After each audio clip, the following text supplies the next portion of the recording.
Sugatan ang isang bata matapos siyang mahulog mula sa escalator ng isang mall sa Angeles City sa Pampanga kahapon. Himalang nakaligtas ang bata na agad ding pinauwi ng ospital matapos masuri.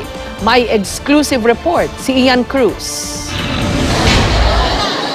Sa video na ibinigay sa GMA News, makikita ang tensyon matapos mahulog umano mula sa escalator ang isang 4 na taong bata sa Nepo Mall sa Angeles City, Pampanga kahapon. Agad dinala ang bata sa ospital ng Angeles o ONA. Matapos ang ilang pagsuri at x-ray, pinauwi rin ang bata.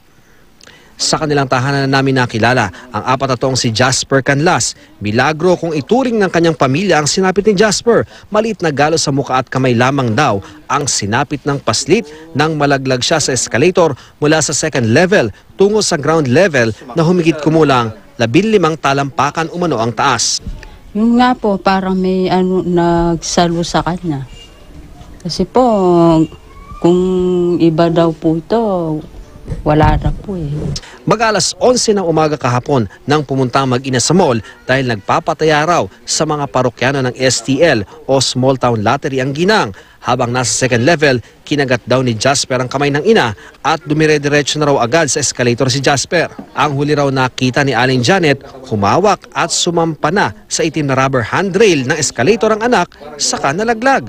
Labis daw ang kanyang pag-aalala nang makita ang nakadapang anak sa sahig ng mall. Puti yung labi niya. Ano naisip mo? Yung nanginginig po ako noon. Ngayon, namamaga ang kanang kamay ng paslit. Masakit din daw ang kanang bahagi ng katawan ng bata, kaya pina-x-ray na ang kanyang katawan. Kahapon daw, sinagot na ng mall ang unang mga x-ray ng bata. Dagdag na tulong ang hiling nila. Alam ko po, kasalanan ko po. Yung nangyari sa anak ko. Sana po kahit konting tulong lang. Yung pagpapagamot sa anak ko. Sana po matulungan niyo po kami. Pinuntahan kahapon at binalikan kanina ng GMA News ang mall. Pero sabi ng mga security personnel na humarap sa amin, hindi magpapaunlak ng panayam ang pamuno ng mall ukol sa insidente. Ayon sa Angeles City PNP, wala pa raw silang natatanggap na reklamo ukol sa insidente. Unless na mayroong maging complainant, pwede. Sa amin, sa kapulisan, ang pwede lang naming magawa sa mga ganun. Mapagsabihan yung magulang na sa susunod, kapag may mga lakad silang pamilya sa mga mall, sa mga maraming tao, bantayan talaga ang mga anak. Mula rito sa Angeles City, Pampanga, Ian Cruz, GMA News.